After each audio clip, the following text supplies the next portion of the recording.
all, let me say to the Commission, you have a formidable task.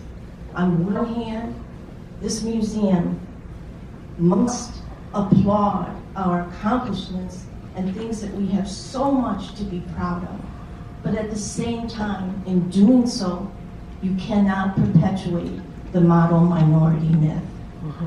If you do so, it will hurt all the community-based groups here. Time and time again, we face funders saying, oh, it looks like Asian Americans have made it. Why do you need funding?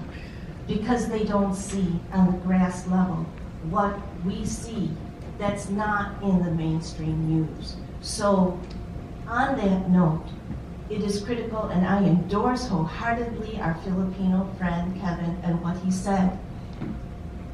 The hate crimes against Asian Americans from the 1800s that led to the 1882 Chinese Exclusion Act, to fast forward, really fast forward, to Vincent Chin, the first case that drew national advocacy for justice, to present day COVID-19 backlash, but most importantly, by the US military itself. One of the most steps that we can take to constantly prove we are American is to enlist in the US military and to fight for each and every one of us.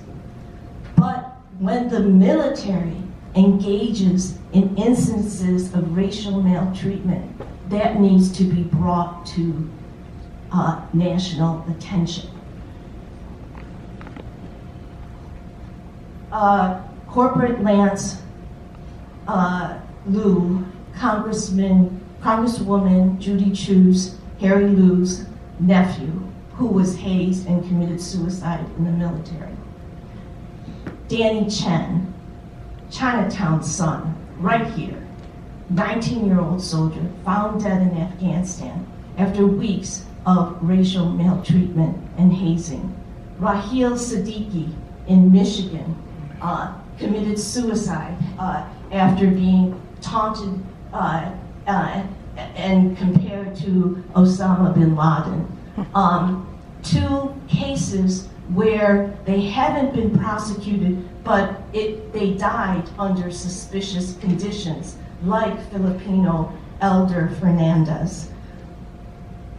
These stories must be told, as well as the lauded contributions of the 44th 2nd Regiment in fighting during World War II while being held captive here in the United States under barbed wire. If these stories must be told, why? And I'm going to end because it's ongoing.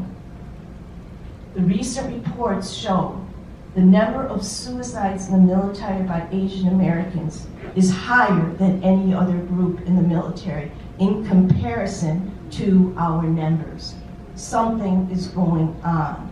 So I urge this museum to portray us in the good light, in the real light, as well as our brother Kevin said, in the shameful